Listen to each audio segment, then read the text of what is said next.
Allez, on se retrouve sur un nouveau En route vers le photovoltaïque et on va parler un peu d'installation du soft du routeur solaire.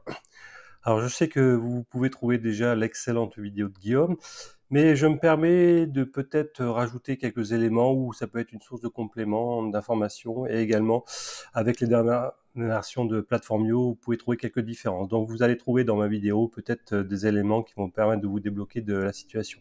Donc l'objectif, c'est de flasher dans ce petit microcontrôleur, qui est le cerveau, on va dire, du routeur solaire, qui est un ESP32DA mini, avec le double rangé ici de part et d'autre, et bien le programme. Et pour cela, eh ben, vous allez devoir utiliser Platformio. Et Platformio, en fait, c'est une surcouche logicielle d'un éditeur de Microsoft qui s'appelle VS Code. Mais avant de démarrer quoi que ce soit, vous devez être sûr que cet ESP32, vous voyez ici, vous avez un micro port USB, et bien pour celui-ci, vous ayez préalablement correctement installé les drivers. Alors, selon les ESP32, vous avez, on va dire, deux sources de convertisseurs USB vers série, suivant la puce, ça dépend des constructeurs, ça dépend du batch, etc. Et donc, pour être sûr que vous puissiez flasher cet élément, eh bien, un petit contrôle, c'est que vous allez sur cette page, là, web, et vous installez, quoi qu'il arrive, les drivers. Alors là, je vous présente pour la version Windows, mais sur la version Mac, ça doit être à peu près du même acabit. Et pour être sûr que tout se passe bien avant même de se poser des questions, pourquoi mon flash ne marche pas sur Platformio, vous devez vérifier la chose suivante. Donc, vous connectez sur votre micro USB votre SP32. Voilà, donc vous ne plantez pas. Vous connectez également au PC, donc le gros câble USB, et vous allez dans le gestionnaire de périphérique ici. Voilà.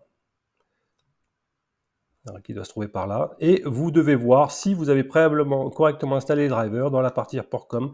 Vous devez voir un numéro ici associé ici, c'est le PORTCOM 6 avec les drivers de Silicon Lab. Donc, tant que vous n'avez pas fait ça, vous ne voyez pas ça sur votre gestionnaire de périphérique, pas la peine de continuer. Ça veut dire que votre couche d'interface de dialogue et pour flasher le firmware ne fonctionnera pas. D'accord? Donc, je vous renvoie sur cette page si ce n'est pas déjà fait. Si vous voyez le PORTCOM, ben, si tout va bien, on peut continuer. Donc, le premier logiciel que vous devez installer, ben, c'est ce logiciel-là, c'est VS Code Studio. Ben, vous cliquez sur Download là, ok, et puis on va le faire ensemble. Donc ça prend un petit moment. Alors hop, voilà, et on se retrouve à la fin du download. Mais bon, ça va tellement vite, j'ai de la fibre, d'accord. Vous le récupérez,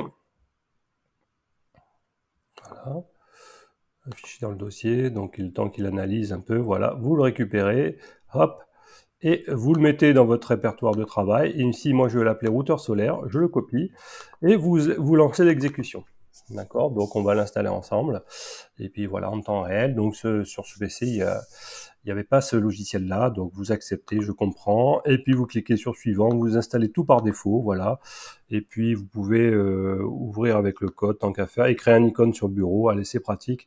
Hop, c'est parti. Ça va prendre quelques instants pour installer cette suite logicielle, qui est un très bon éditeur de code, en fait, qui n'est pas forcément dédié pour compiler uniquement du C++. Vous pouvez lui rajouter des extensions pour compiler, pour exécuter du Python, etc. Donc, c'est un éditeur extrêmement utilisé dans la communauté et qui est un peu supplanté si vous connaissiez pour le développement Java, l'Eclipse.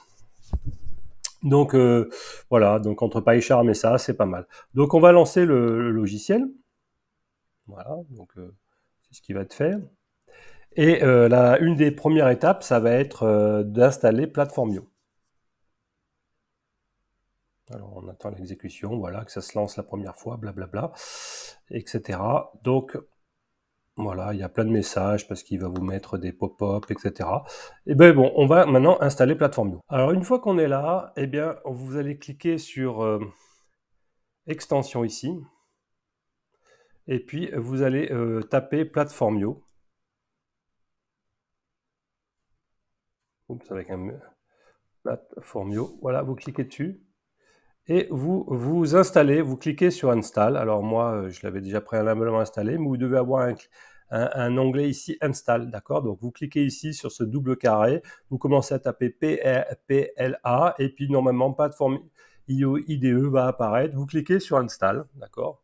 Et puis alors on va le faire comme si je ne l'avais pas installé, je vais faire un install, voilà, donc ça va disparaître normalement. Et puis voilà, on va faire reload, voilà, on va faire clic sur install, et il va installer Platformio.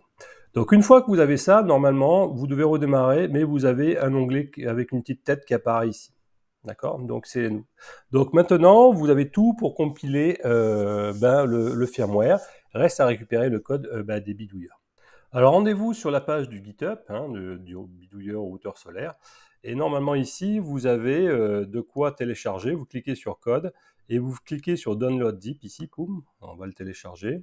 Donc c'est assez rapide, on va le télécharger et hop, bon, moi je l'ai déjà fait, il se trouve ici, vous voyez, routeur solaire.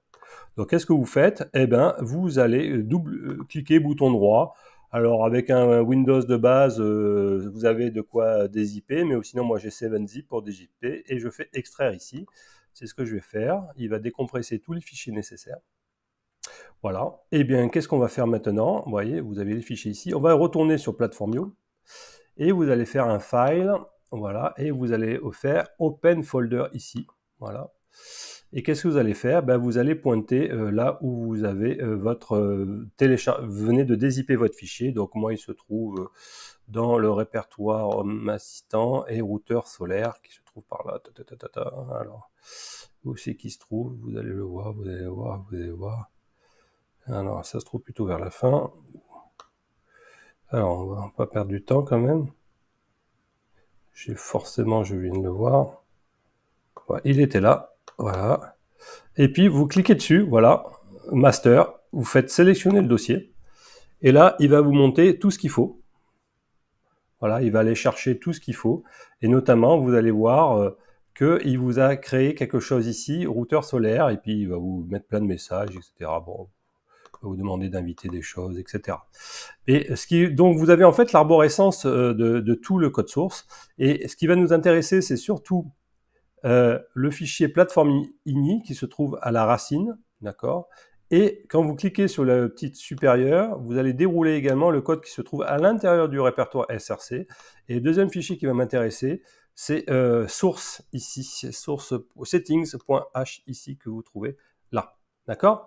Donc c'est ce qui va nous intéresser et on va regarder un peu dedans.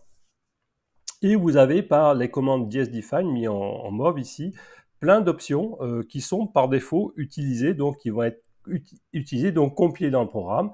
Ça veut dire que là, par défaut, j'utilise l'écran OLED, vous le rattachez, vous le clipsez sur l'ESP, j'utilise la mesure de température, si vous avez une sonde Dallas attachée à votre Cumulus, et puis on va utiliser le mode Wi-Fi, donc c'est-à-dire que ça va se connecter sur votre LAN, et puis on va transmettre des informations par MQTT, et également on va autoriser le flash par OTA.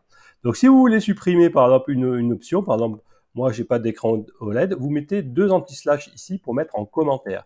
Et donc du coup, tout ce qui est rattaché au programme OLED ne sera pas compilé. A contrario, si vous voulez utiliser une fonction, voilà, et vous décommentez, ou par exemple ici, vous voyez, define écran inversé. Voilà, ça c'est pour changer, faire une rotation des informations sur l'écran. Vous dévalidez, vous décommentez en enlevant les deux, diviser les deux anti-slash. Donc je vais le remettre. Vous voyez, donc là vous avez toutes les informations des modules qui vous intéressent. Si vous avez par exemple, vous ne voulez pas utiliser la deuxième sortie du TRIAC pour la carte Maxi, vous mettez ça en commentaire. Si vous n'avez pas de PSM, vous mettez ça en commentaire. D'accord? Donc c'est à vous de voir de ce qui se passe. C'est ici que je vais trouver les informations du Wi-Fi. Alors, on va arriver, on va descendre, et ici, vous voyez SSID ici, ça va être le nom de votre Wi-Fi, c'est-à-dire votre borne Wi-Fi, en fait, le nom, quand vous cliquez ici en bas, vous avez les noms des Wi-Fi qui apparaissent, sur lesquels vous êtes connecté. Actuellement, je suis sur Cebidoki, c'est ce que je vais mettre ici. Ouais. Voilà, donc vous mettez le nom de votre Wi-Fi, dans votre box Internet, et puis vous enregistrez. Et là, vous allez devoir mettre le fameux mot de passe de votre borne Wi-Fi. Donc, je ne vais pas pour l'instant vous le mettre, je vais continuer le settings.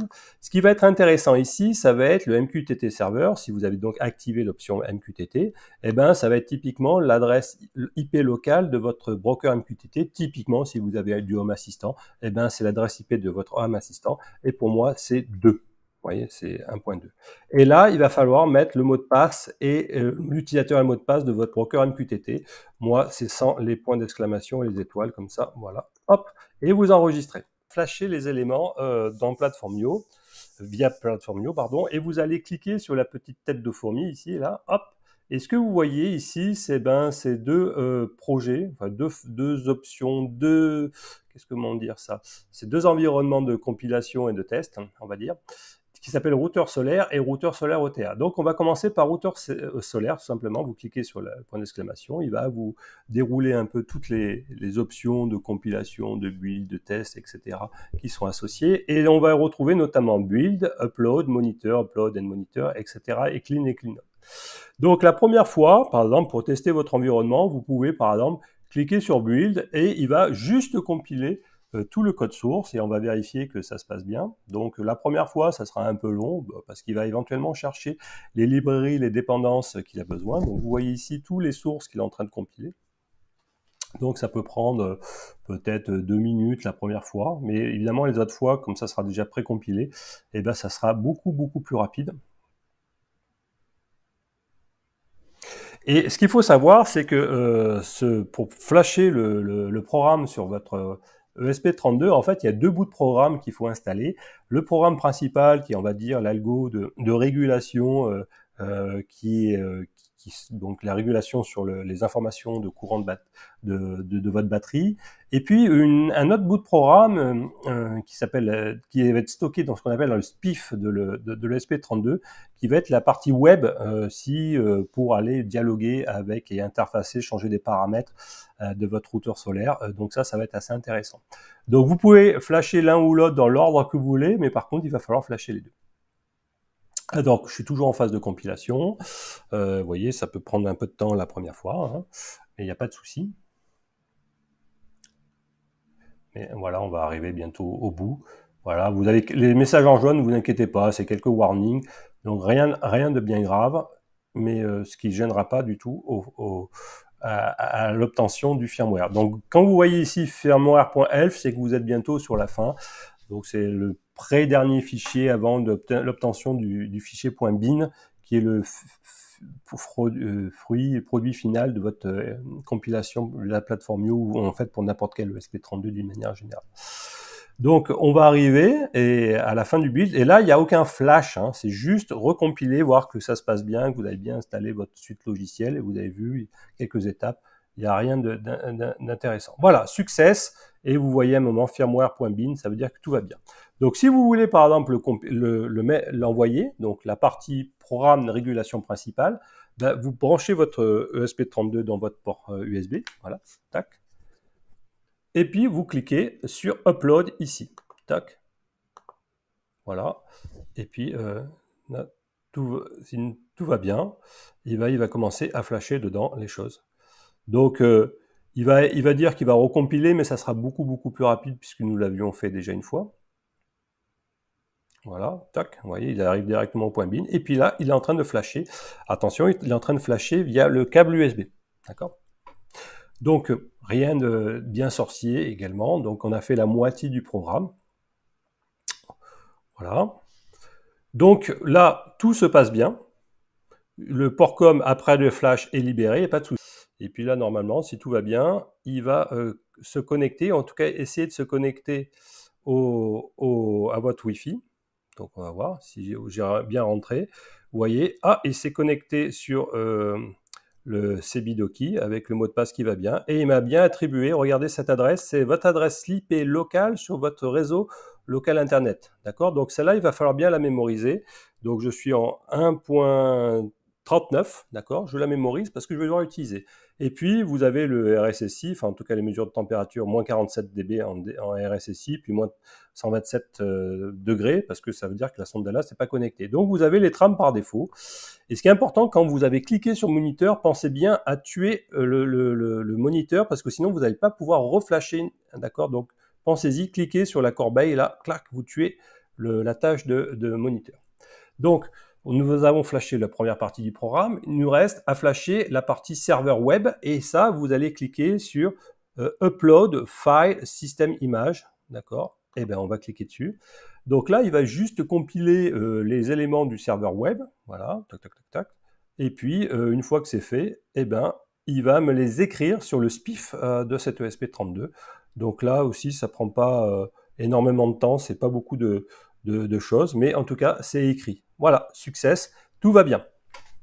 Donc, on vient de réaliser les 2 étapes fondamentales. Ça veut dire que maintenant, vous pouvez réinstaller cet ESP32 sur le routeur solaire. Mais ce qui est quand même super intéressant, qui a été rajouté dans les dernières versions de ce routeur solaire, c'est la possibilité de flasher OTA, c'est-à-dire over the air, c'est-à-dire en laissant votre ESP32 sur le routeur solaire. Et pour cela, eh bien, qu'est-ce qu'on va faire? On va aller dans la partie Explorer, où là vous avez tous vos fichiers, et aller dans plateforme INI, vous savez, c'est le deuxième fichier dans lequel on va s'intéresser. Et à un moment donné, eh bien, vous avez ici, vous voyez, l'upload port, eh bien, c'est là que vous devez mettre l'adresse IP locale de votre ESP32, et on avait vu tout à l'heure que c'était en 1.39.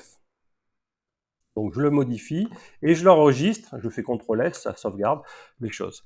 Donc maintenant on est prêt à les compiler et flasher la partie OTA. Et qu'est-ce que je fais? Je retourne sur la fourmi, et puis dans les Quick Access ou dans les projets, eh bien j'ai la partie, vous voyez, routeur solaire OTA, je déplie, boum, voilà. Alors ça va prendre aussi quelques secondes pour déplier. Et qu'est-ce que je vais faire? Eh bien, je vais faire un upload, par exemple, directement. Donc, il va me recompiler tout la même chose, mais cette fois-ci en spécifiant, et grâce aux settings que je viens de mettre dans ce fichier-là, ben, l'adresse IP de votre ESP32 dans votre réseau local, donc en 192.168.1.39. Donc, ça doit être super important de faire ça. Voilà. Donc là encore, on est reparti pour 2 minutes parce qu'il recompile tout, parce que c'est, même si ce sont les mêmes fichiers que tout à l'heure, pour lui c'est un autre projet, donc il recompile tout.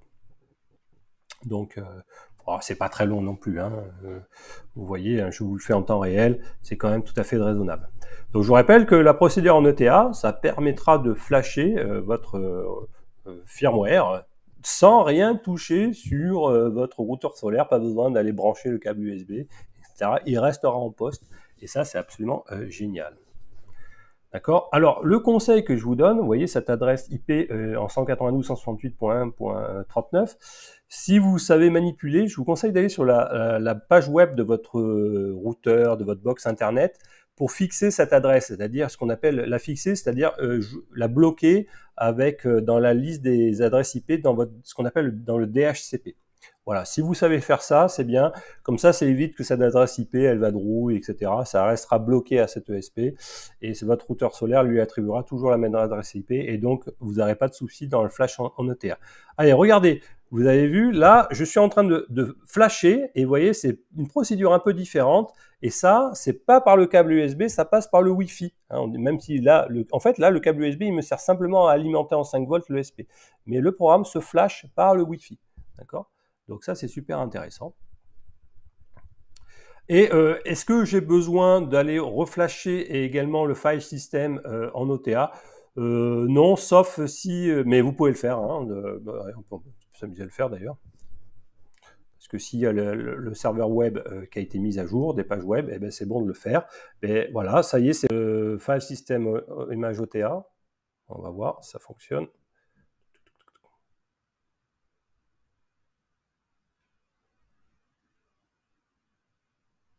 Et hop, c'est en train de flasher tout ce qui va bien.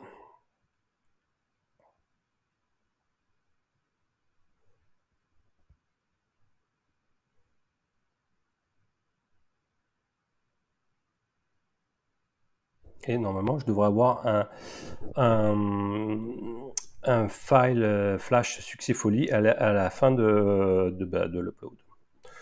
Donc, hein, je vous montre vraiment en temps réel, comme si c'est la première fois que vous touchez un ESP32. Donc, je vous rappelle la première étape, installer les drivers de celui-ci pour être sûr que le port COM soit reconnu. Alors, on arrive à, vous voyez, c'est un peu plus long hein, en OTA, mais bon, ça se fait bien. De toute façon, vous n'avez pas flashé tous les 4 matins, mais bon, ça le fait bien. Voilà, un flash successfully. Donc, si tout va bien, eh bien, on va pouvoir aussi attaquer la page web, parce que vous cliquez sur votre navigateur, et puis vous tapez 192.168.1.39, hein, puisque c'est l'adresse IP locale que je m'étais vu attribuer. Et si tout va bien, ben normalement, vous allez avoir le serveur web qui va se monter. Alors, c'est un peu long la première fois, parce qu'il met les éléments en cache.